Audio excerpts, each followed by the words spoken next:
Welcome back to the channel, guys. We hope you're having a blessed day wherever and whenever you are. We're going through the Bible in 60 days. And my son is acting like a fool. But again, we're going through the Bible in 60 days, but it's not the whole Bible. It is like an overview of the Bible, a taste of the Bible. It gives you an idea of what the story of the Bible is. So this plan is geared for kids, but it is something that anybody can do. So maybe you read it with your kids. So, or maybe you just read it on your own. Maybe you yourself kind of want just a genuine overview of the Bible. This plan will do it for you. If you want to find this Bible reading plan or other plans like it, go to questionsgod.com. That's questionsgod.com. The fine folks there were allowing us to use this plan as we read on YouTube, and our videos will drop Monday through Fridays at 8 a.m. Eastern Time, so make sure you hit subscribe, hit that notification bell, and share this video with a friend, and that actually helps us. It helps our videos go into more suggested feeds with the YouTube algorithm. So it's not just something we're saying, because we want, all the fame and all the attention, but we really do want to get our stuff out there. Trying to fix our scene there. But anyways, we're going to get started. Today's reading is going to be we're going to be continuing to read out of the New International Version, the Adventure Bible, Kids Bible. And it's going to be Genesis chapter 18. We're going to start with verse 16. And then we're going to end our reading with chapter 19, verse 29. So Mr. Ian's going to read today. Are you ready? And you may go. Abraham pleads for Sodom. When the men got up to leave, they looked down toward Sodom, and Abraham walked along with them to see them on their way. Then the Lord said, "Shall I hide from Abraham what I am about to do? Abraham will surely become a great and powerful nation, and all nations on earth will be blessed through him. For I have chosen him, that he would direct his children and his household, for him to keep the way of the Lord by doing what is right and just, so that the Lord will bring about for Abraham what he has promised him." Then the Lord said, "The outcry against Sodom and Gomorrah is so great, and their sin is so grievous, that I will go down and see if they have done is as bad as the outcry that has reached me. If not, I will know." The men turned away and went toward Sodom, but Abraham remained standing before the Lord. Then Abraham approached him and said, "Will you sweep away the righteous with the wicked? What if there are 50 righteous people in the city? Will you really sweep it away and not spare? The place is for the sake of the 50 righteous people in it. Far be it from you to do such a thing, to kill righteous with the wicked, treating the righteous and the wicked alike. Far be it from you. Will not the judge of all the earth do right?"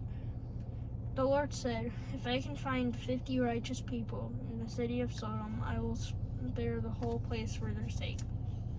Then Abraham spoke up again. "Now that I have been so bold as to speak to the Lord, though I am nothing but dust and ashes, what if the number of righteous is 5 less than 50? Will you destroy the whole city for lack of 5 people? If I find 45 there," he said, "I will not destroy it." Once again he spoke to him. "What if only 40 are found there?" He said, "For the sake of 40, I will not do it." Then he said, "May the Lord not be angry, but let me speak. What if only 30 can be found there?" He answered, "I will not do it if I find 30 there." Abraham said, "Now that I have been so bold as to speak to the Lord, what if only 20 can be found there?" He said, "For the sake of 20, I will not destroy it." Then he said, "May the Lord not be angry, but let me speak just once more. What if only 10 can be found there?" He answered, "For the sake of 10, I will not destroy it." When the Lord had finished speaking with Abraham, he left, and Abraham returned home. Sodom and Gomorrah destroyed. The two angels arrived at Sodom in the evening, and Lot was sitting in the gateway of the city. When he saw them, he got up to meet them and bowed down with his face to the ground. "My lords," he said, "please turn aside to your servant's house. You can wash your feet and spend the night, and then go on your way early in the morning." "No," they answered, "we will spend the night in the square." But he insisted so strongly that they did go with him and entered his house. He prepared a meal for them, baking bread without yeast, and they ate. Before they had gone to bed, all the men from every part of the city of Sodom, both young and old, surrounded the house. They called to Lot, "Where are the men who came to you tonight? Bring them out to us so that we can have..."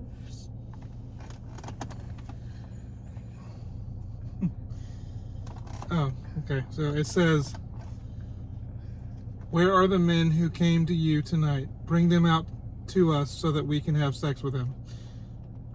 Now you can continue. He wasn't comfortable reading that part. That's okay. Lot went outside to them and shut the door behind him, and said, "No, my friends, don't do this wicked thing. Look, I have 2 daughters who have never slept with a man. Let me bring them out to you, and you can do what you like with them. But don't do anything to these men, for they have come under the protection of my roof." "Get out of our way," they replied. "This fellow man came here as a foreigner, and now he wants to play the judge. We'll treat you worse than them." They kept bringing pressure on Lot and moved toward to break down the door. But the men inside reached out and pulled Lot back into the house and shut the door. Then they struck the men who were at the door of the house, young and old, with blindness so that they could not find the door. The 2 men said to Lot, "Do you have anyone else here, sons-in-law, sons or daughters, or anyone else in the city who belongs to you? Get them out of here, because we are going to destroy this place." The outcry to the Lord against its people is so great that he has sent us to destroy it. So Lot went out and spoke to his sons-in-law, who were pledged to marry his daughters. He said, "Hurry and get out of this place, because the Lord is about to destroy the city." But his sons-in-law thought he was joking. With the coming of the dawn, the angels urged Lot, saying, "Hurry, take your wife and your 2 daughters who are here, or you will be swept away when the city is punished." When he hesitated, the men grasped his hand and the hands of his wife and of his 2 daughters and led them safely out of the city, for the Lord was merciful to them.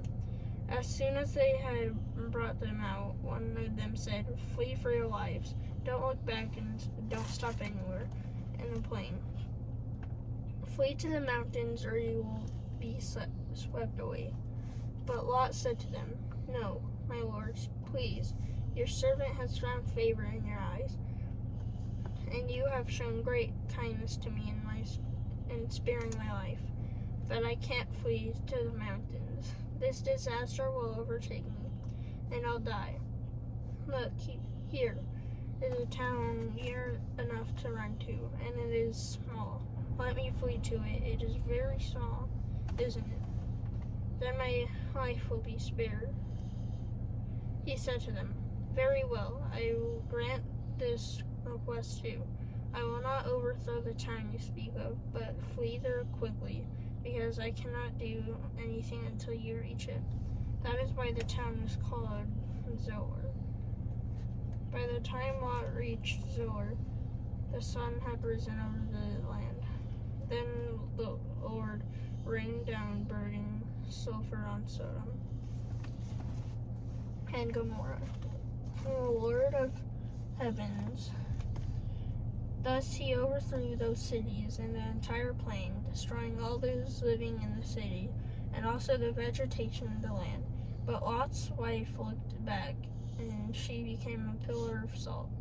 Early the next morning, Abraham got up and returned to the place where he had stood before the Lord.